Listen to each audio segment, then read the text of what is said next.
Hello friends, welcome to my channel. দেশ এবং দেশের বাইরে থেকে যারা আজকে আমার ভিডিওটি কন্টিনিউ করেছেন প্রত্যেকে আমার চ্যানেলে সুস্বাগতম। তো ফ্রেন্ডস, আজকে আমি আলোচনা করব বাড়িতেই কিভাবে বস্তা বস্তা পটাশ সার তৈরি করতে পারবেন। হ্যাঁ ফ্রেন্ডস, সম্পূর্ণ জৈবিক পদ্ধতিতে বাড়িতেই আপনারা বস্তা বস্তা পটাশ সার তৈরি করতে পারবেন। কারণ ফ্রেন্ডস, আপনারা জানেন পটাশ গাছের ফুল এবং ফল আনার জন্য খুবই উপযোগী। এই পটাশ সার অর্থাৎ এমওপি মিউরেটেড অফ পটাশ বা এসওপি সালফেট অফ পটাশ, এই দুটি পটাশই আমাদের গাছদের খুবই কার্যকরী। তো আমরা অনেক টাকা খরচা করে বাজার থেকে এই ধরনের পটাশ সারগুলো কিনে আনি। তো আজকে আমি আলোচনা করব এক বিশেষ পদ্ধতিতে বিশেষ উপকরণ নিয়ে বাড়িতেই বস্তা বস্তা পটাশ সার তৈরি করা যায়। ফ্রেন্ডস, তার জন্য আমাদের দরকার পড়বে একটি আলু। অর্থাৎ ফ্রেন্ডস, এই আলু দিয়ে আমরা বস্তা বস্তা পটাশ সার তৈরি করতে পারবো। কি করে? তো আসুন আমি সম্পূর্ণ তথ্যটি পুঙ্খানুপুঙ্খভাবে আলোচনা করি।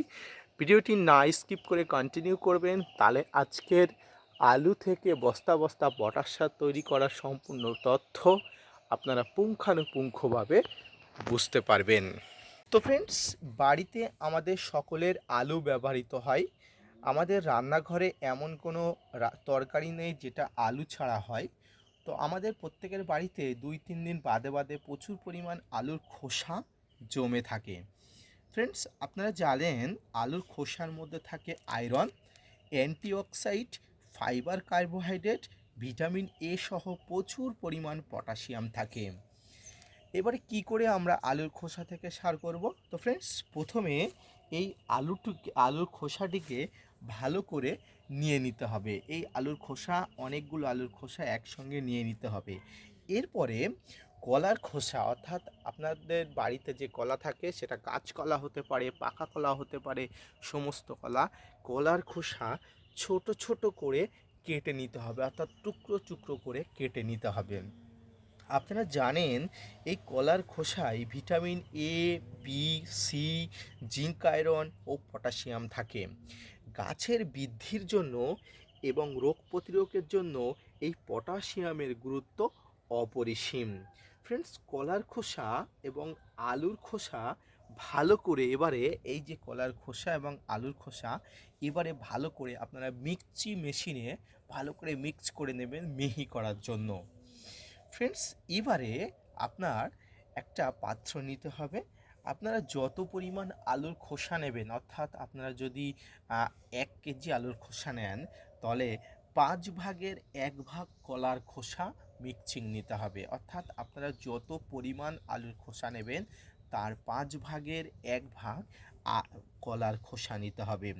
ফ্রেন্ডস, একটি বড় পাত্রে এবারে বাগান থেকে সংগ্রহ করা কিছু ঝুরঝুরে মাটিকে আপনাকে সংগ্রহ করতে হবে।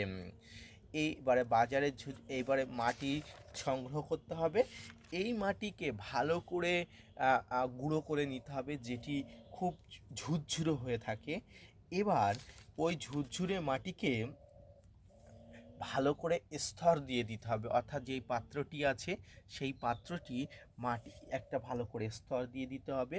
মাটির প্রথম স্তরের পরে উপরে কলার খোসা এবং আলুর খোসা ভালো করে ছড়িয়ে দিতে হবে। অর্থাৎ ফ্রেন্ডস, একটি পাত্রে মাটি নিয়ে মাটিটাকে ভালো করে স্তর করে দিতে হবে এবং তারপরে কি করতে হবে, আপনার যে মিক্সিং করা কলার খোসা এবং আলুর খোসা আছে এই মাটির উপরে একটা মিক্সিং করে দেবেন।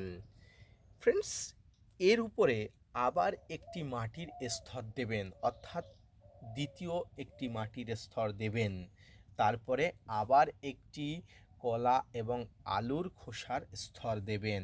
ফ্রেন্ডস, এবারে যে পাত্রটিতে আপনারা এই মাটি, কলা এবং আলুর মিক্সিংয়ের স্তর দিলেন, এবারে এই পাত্রটির মুখটি একটি প্লাস্টিক দিয়ে ভালো করে আটকে দেবেন এবং প্লাস্টিকের মধ্যে একটা ছিদ্র রাখবেন যাতে করে বায়ুটা চলাচল হতে পারে। এইভাবে অন্তত 10টা দিন রাখবেন, দেখবেন গাছের জন্য অপরিসীম এক পটাশ সার তৈরি হয়ে গেছে।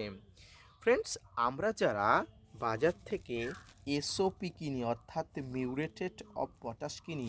এই মিউরেটেড অফ পটাশে 50% পটাশ থাকে, কিন্তু আপনারা যে এই আলু থেকে পটাশ সার তৈরি করলেন, প্রচুর পরিমাণ পটাশ সার থাকে। তাই এই পটাশ সার গাছে ব্যবহারের সময় অধিক সতর্কতা অবলম্বন করতে হবে।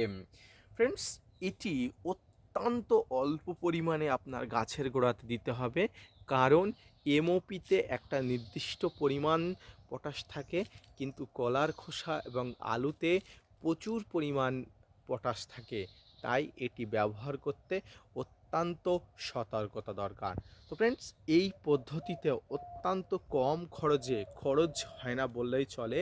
আপনারা বাড়িতে এমওপি সমতুল্য প্রচুর পরিমাণ পটাশ সার, অর্থাৎ জৈব পটাশ সার ব্যবহার করতে পারেন।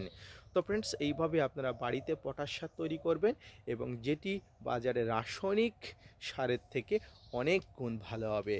তো আজকের ভিডিওটি যদি ভালো লেগে থাকে, অবশ্যই একটা লাইক, কমেন্ট, শেয়ার এবং সাবস্ক্রাইব করবেন।